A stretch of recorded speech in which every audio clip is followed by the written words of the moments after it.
Shalom Mashpaka. This is going to be a new video of how to transliterate AyBaRYT or Hebrew words correctly. I would like to start out with the things that are probably questioned by now.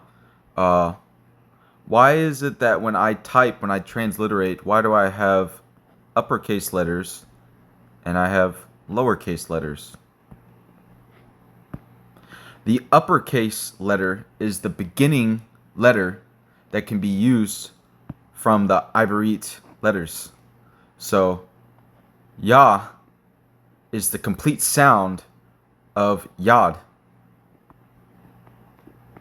Okay? When I am typing and saying something, for instance, if I was to type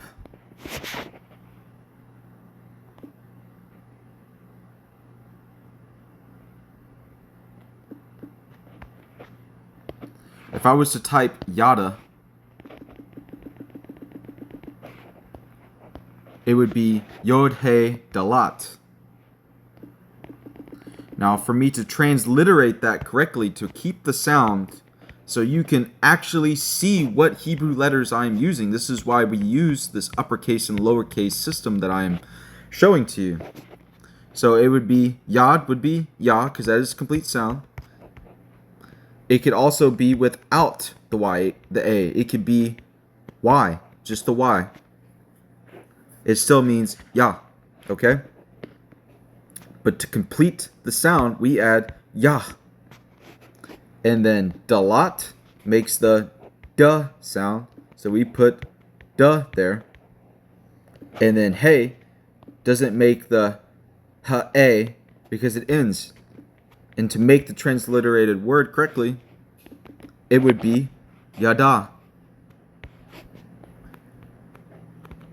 which means praise. Okay? I'm going to do the same thing for, remember the uppercase, lowercase, YaPah. And then I'm going to type it in, Yod, Hey, and then Pay. Hit autocorrect, hold on. So, Yod, oh, okay. Sorry, I messed up right there. It's all autocorrecting, okay. Yod, Pay. There we go. Okay, so in that order, so if you read it, if you want to know what letters I am saying, you can look at the uppercase letter because that is the beginning letter for this symbol. Right? So if I put Yod Yod, it would be YY. Uppercase Y, or Yah, Yah. Okay? It can be also like that. It could be Yay. However, the moment that I put another letter in, that would change it. So now it would be a Dalat. It can also be a Da, and it would still be Dalat.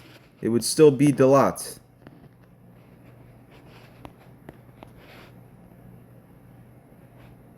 This would still be it. Let's do another word. Let's do Mashiach. Okay? Now I'm going to do I'm going to go step by step. So we have Ma, which is Ma'im.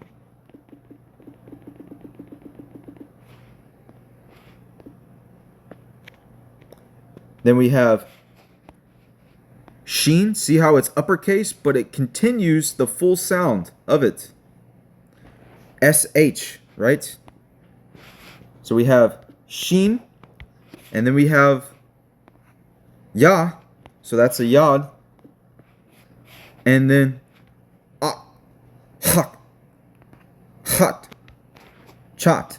See? So the ch, so it has capital C and then lowercase h to continue it. So we put down the hot. So that is Mashiach transliterated. So you can correctly know what AyBaRYT letters I'm using when I'm doing this. Some might get confused and they might add things such as this. There are people I'm seeing that are doing this. They're doing ba.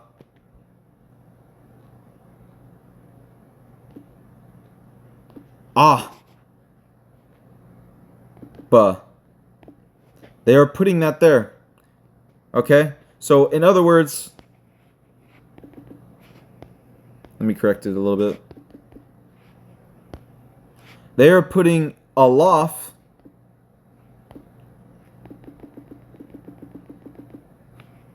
as AH with the lowercase h.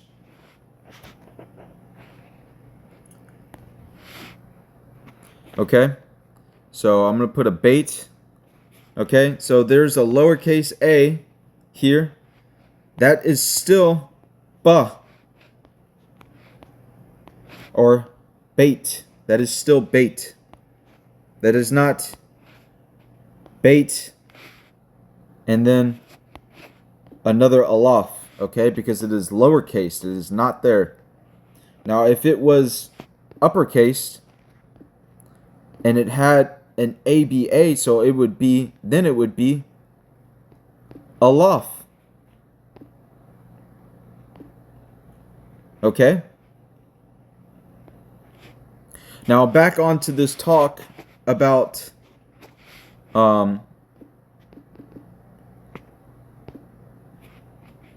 alof being You can very much do that. I haven't seen any conflicting issues with the transliteration process. However, it does make the A sound. So it says which is basically A by itself already. So the need to put an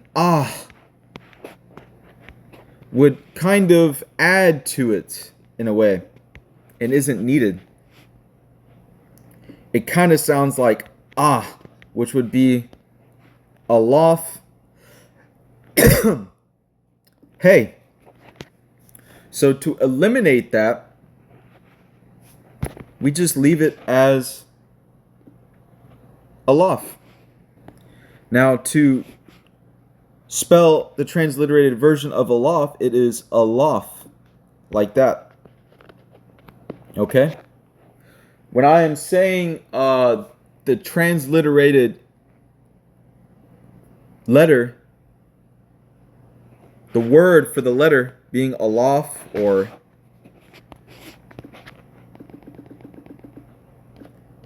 bait, I do not transliterate all of these words like capitalized and such because this is for the actual letter. So the only letter that needs to be transliterated in capital is the actual letter that it stands for. So that goes for things such as hot. See how it's capital? Again, the transliteration process right here. C lowercase h. C lowercase h. I'm not going to transliterate it as this. Okay, I'm just going to keep it as that because it is standing for the letter that it represents with the transliteration, the sound that it makes. Okay, so here's another conflict that I've ran into and I've corrected based off of what was given to me. Sheen.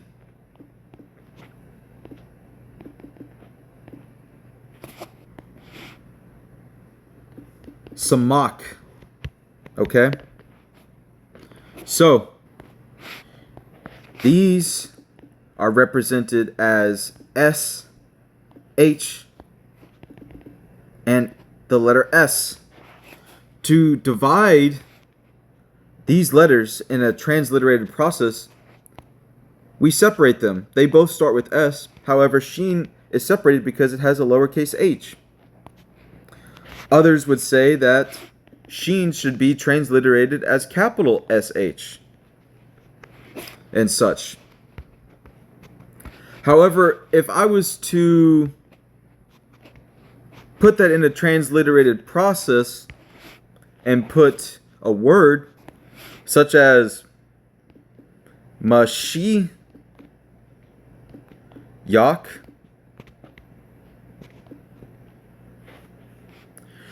the person reading this transliterated word would not know that it is sheen.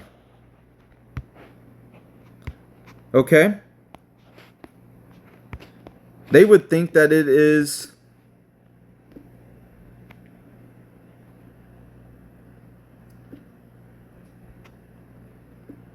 sheen hey with an H because it is capital.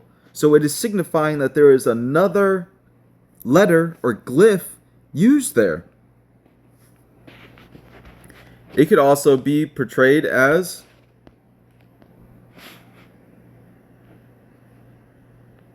samak hey. See what I'm saying? Which would be the correct way that it would be separated. Okay? So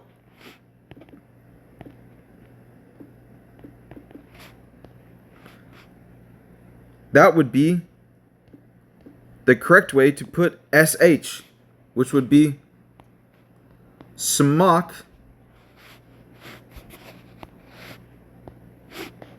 with a hey.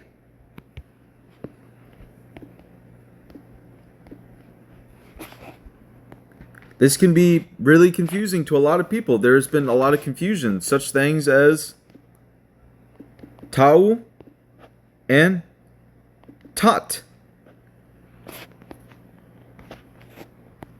Originally, they both made the T sound. Okay?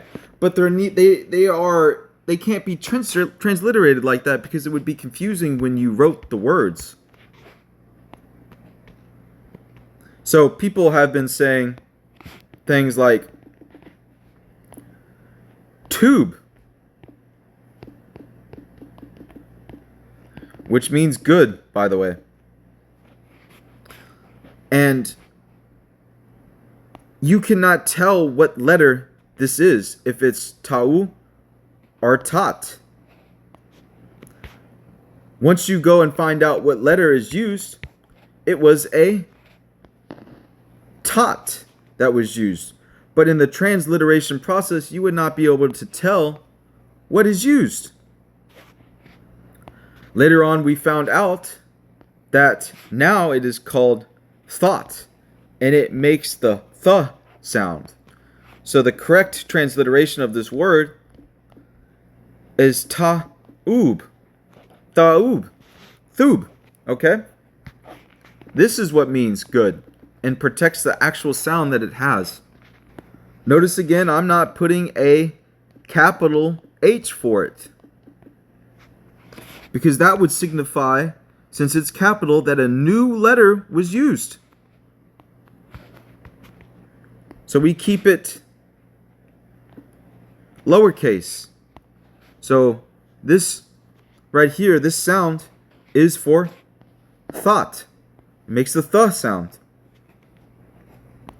And we know that it is not tot because it is with a th and it's lowercase, showing that the next uppercase letter in the transliteration is an oo. So we know that it is separated. So it would be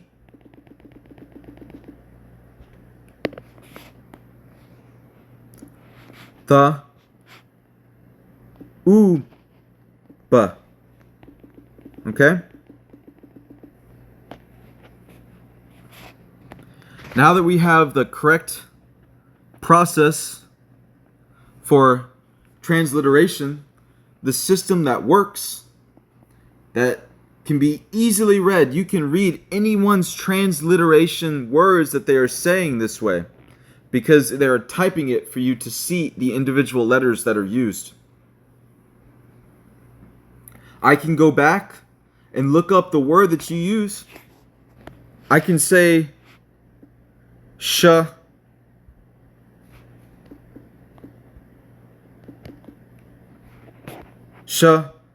ak, acha, sha'acha. I can take this word and say right here, that is sheen,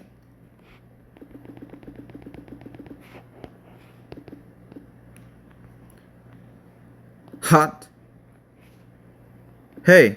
Okay? Now if we take that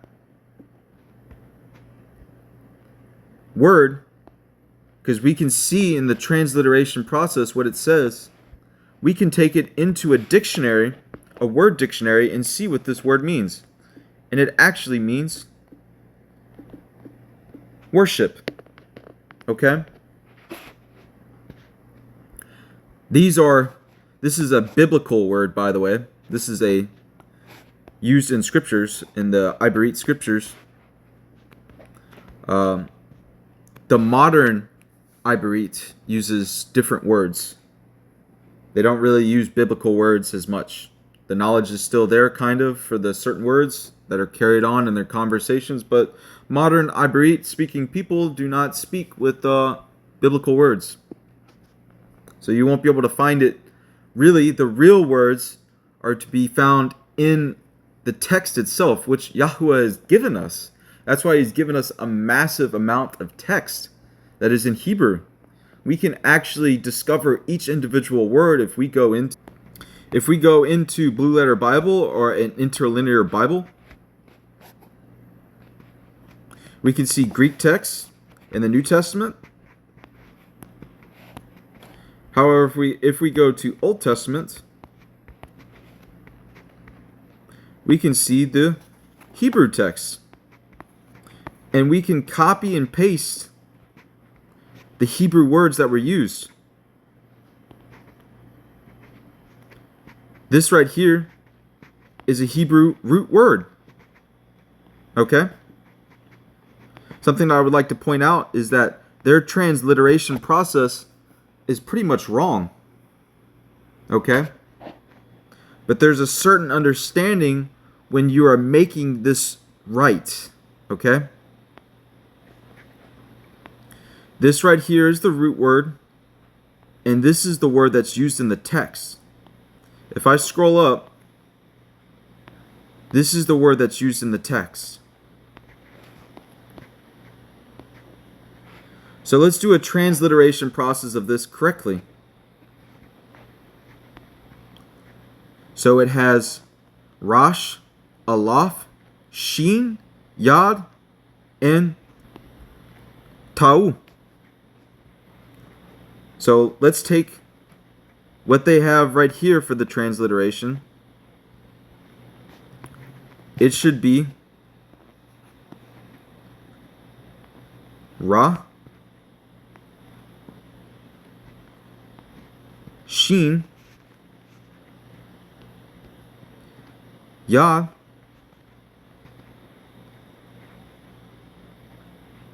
hold on, let me make some more space.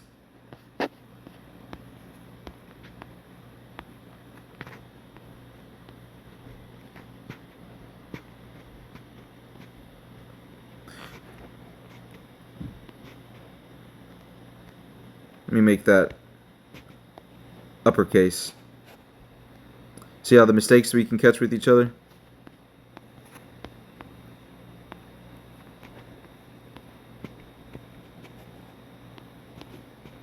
So now you can tell through this the letters that are here. So this is Rosh, Aleph, Shin, Yad, Tau. And you can kind of base it off of the transliteration sounds that they make on Blue Letter Bible. You can do this with any of these words. Let's do Aleph Tav. So the transliteration would be Ot.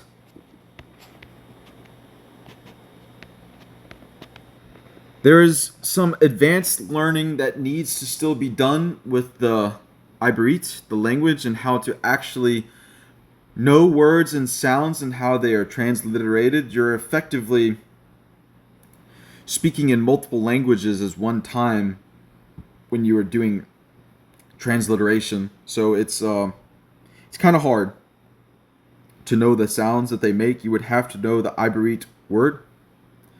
Or if you were just given this word without the transliteration process, it would be hard to understand how it works. I am not a native Hebrew speaking person. Therefore, I do not know the correct ways without the transliteration there as a guide to how to make the sound, the word. So there is still a learning curve for Mashpaka, family to understand completely the AyBaRYT and how it is written and spelt without guidance. Hopefully I would be able to make a tutorial of that. I'm going to dive into the AyBaRYT language itself and sift through with the correct discernment that I have. And hopefully we can come to a conclusion about the transliteration process, making it widely used, widely known, correct, and all that it is. That's all I have, Mashpaka. Ahaba'u, Shalom.